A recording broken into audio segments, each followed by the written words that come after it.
തുടങ്ങിയിട്ട് കുറെ കാലമായില്ലേ? കേട്ട് കേട്ട് മടുത്തു. ഇതൊക്കെ ഒന്ന് നിർത്താറായില്ലേ? കാലം കുറെ മാറി. 5Gയും AI റോബോട്ടിക്സ് അങ്ങനെ ലോകം ഒരുപാട് മാറി. നിങ്ങളുടെ പഴംപുരാണം അല്ല ചങ്ങാതി, കേൾക്കാൻ ആരുമില്ലെങ്കിലും നമ്മൾ ഇതൊക്കെ പറയട്ടെ. യുദ്ധത്തിൽ എണ്ണമറ്റ ജീവിതങ്ങളാണ് നഷ്ടമായി പോകുന്നത്. ലക്ഷക്കണക്കിന് ആളുകളാണ് കടുത്ത ദാരിദ്ര്യത്തിന്റെ വേഗതയിൽ കെട്ടടങ്ങുന്നത്.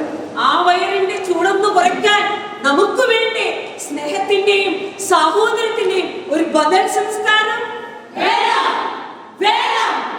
ദൈവസ്നേഹത്തിന്റെയും പരസ്നേഹത്തിന്റെയും നല്ല പാഠങ്ങൾ. പ്രാർത്ഥന, പഠനം, പ്രവർത്തനം, അതാണ് നമ്മുടെ മാർഗം. വിശുദ്ധമായ ഒരു ജീവിതം, അതാണ് നമ്മുടെ ലക്ഷ്യം.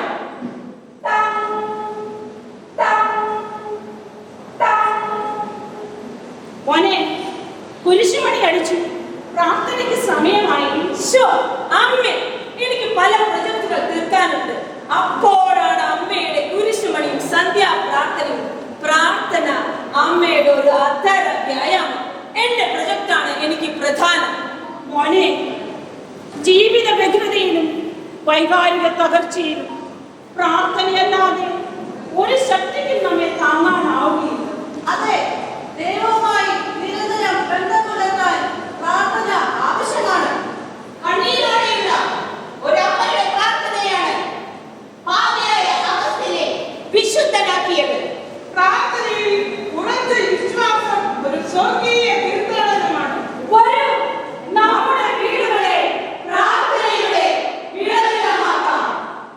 അതുകൊണ്ടാണ് ആവിയായിലെ വിശുദ്ധ അമ്മ പറയുന്നത്, ഒന്നുമേ നിന്നെ അലട്ടാതെയും ഒന്നുമേ നീതി നൽകിടാതെയും സർവ്വതും താനേ കടന്നു പോകുവിൻ, സർവേശ്വരൻ മാത്രമേ നിന്നുള്ളൂ.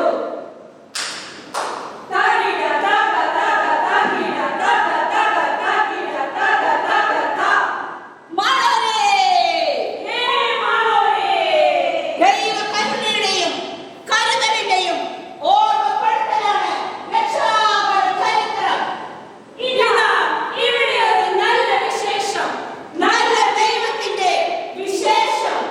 ദൂതപുത്രന്റെ ഉപമയിലെ മകന്റെ തിരിച്ചുവരവ് നോക്കിയിരിക്കുന്ന സ്നേഹമുള്ള അപ്പന്റെ മുഖം ഓർമ്മയില്ലേ? മാനവനെ ഒന്ന് കേൾക്കണേ. എത്ര തെറ്റിയാലും ഏത് പടുകുഴിയിൽ വീണാലും നമ്മെ കാത്തിരിക്കുന്ന, നമ്മുടെ മടങ്ങിവരവ് കാത്തിരിക്കുന്ന ഒരു വത്സല പിതാവുണ്ട് നമുക്ക്. ഈ സ്നേഹത്തിന്റെ തിരിച്ചറിവാണ് എന്നെ ആ പഞ്ഞുകൂട്ടിൽ നിന്നും എഴുന്നേൽപ്പിച്ചത്. കാത്തിരിക്കുന്നത് ദൈവസ്നേഹത്തിന്റെ അടയാളമാണെങ്കിൽ വിട്ടു നൽകുന്നതും അതേ സ്നേഹത്തിന്റെ അടയാളമാണ്. അതുകൊണ്ടാണല്ലോ തന്റെ വക്ഷസിൽ ചാരിക്കിടന്ന ആ വത്സരജിക്ക് തന്റെ സുവിശേഷത്തിൽ ഇപ്രകാരം കുറിച്ചിട്ടത്. തന്റെ ഏകജാതനെ നൽകുവാൻ തക്കവിധം ദൈവം ലോകത്തെ അത്രമാത്രം സ്നേഹിച്ചു. ലളിതമായ ഭാഷയിൽ സ്വർഗ്ഗസ്ഥനായ പിതാവേ എന്ന് വിളിക്കാൻ ഈശോ നമ്മെ പഠിപ്പിച്ചു.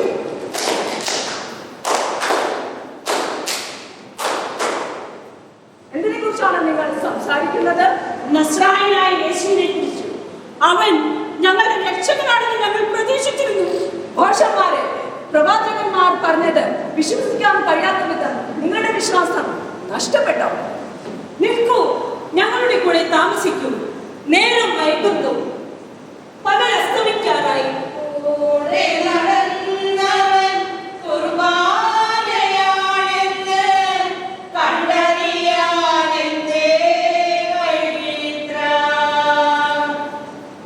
എമ്മാവൂസിലേക്കുള്ള നമ്മുടെ യാത്ര നമ്മുടെ കണ്ണുകൾ തുറപ്പിച്ചില്ലേ? അവൻ നമ്മോട് സംസാരിച്ചപ്പോൾ നമ്മുടെ ഹൃദയങ്ങൾ ജ്വലിച്ചിരുന്നില്ലേ? അപ്പം മുറിച്ചു തന്നപ്പോൾ നാം ഗുരുവിനെ തിരിച്ചറിഞ്ഞു.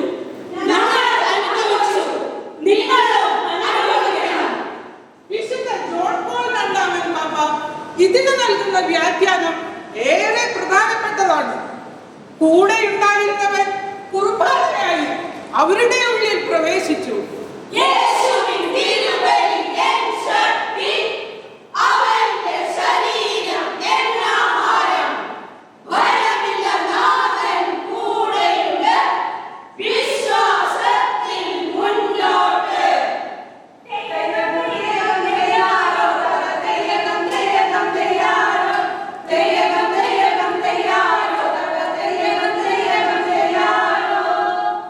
ആനന്ദിക്കുക പ്രിയപുത്രീ, ആത്മവിഭൂഷിത മണവാട്ടി, നിന്റെയിലാം തിരുമണവാളൻ മണവറയിങ്കൽ നയിച്ചല്ലോ. അന്ന, ഞാൻ കുറച്ച് നാളായി ചിന്തിച്ചു തുടങ്ങി. എന്നാ നമുക്ക് ഇതുപോലെയുള്ള വിവാഹമോ? ഞാൻ അതിനെപ്പറ്റി ഇതുവരെ ചിന്തിച്ചിട്ടേയില്ല. നമ്മൾ തമ്മിൽ സ്നേഹിക്കുന്നു എന്നതല്ലേ പ്രധാനം. വിവാഹത്തിൽ നമ്മുടെ ഫ്രീഡം, കുട്ടികൾ, റെസ്പോൺസിബിലിറ്റി, ഇതെല്ലാം നൂലാമാലകൾ. അന്ന, ത്യാഗമില്ലാത്ത സ്നേഹം വെറുമൊരു വൈകാരികത മാത്രമാണ്. ദൈവപരമുള്ള കുടുംബങ്ങളാണ് ഇന്നത്തെ ലോകത്തിന് ആവശ്യം. ഈശോയിൽ നമുക്ക് അത് സാധിക്കുമല്ലേ? ഒന്നായി ചേരാം, ഈശോയിൽ വളരാം, കുടുംബ ബന്ധം സ്വർഗീയ ബന്ധം. വിവാഹം പരിശുദ്ധമായ ഒരു വാഗ്ദാനമാണ്, വിശുദ്ധിയിലേക്കുള്ള വിളിയാണ്. കൂദാശയുടെ മനോഹാരിതയിൽ ക്രിസ്തീയ ജീവിതത്തിന്റെ സന്തോഷം നാം അനുഭവിക്കുമ്പോൾ മറന്നു പോകരുതേ, രക്തസാക്ഷികളുടെ ചുടുനിലത്തിന്മേൽ പടുത്തുയർത്തിയ ഒരു സഭയാണ് നമ്മുടേതെന്ന്.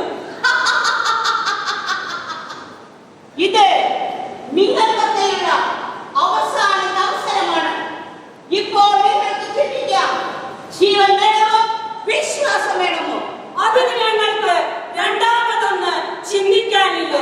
ഞങ്ങളെ സ്നേഹിക്കുന്ന, ഞങ്ങൾ സ്നേഹിക്കുന്ന ഈശോയിലുള്ള വിശ്വാസമാണ് ഞങ്ങൾക്ക് വലുത്. കാർഷികരായ നിങ്ങൾക്ക് നൈതികതയിൽ സ്ഥാനമില്ല. എന്നാൽ വിശ്വാസത്തെ പ്രതി പീഡിപ്പിക്കപ്പെടുന്ന ഒരുപറ്റം മനുഷ്യരുണ്ട് നമുക്ക് ചുറ്റും.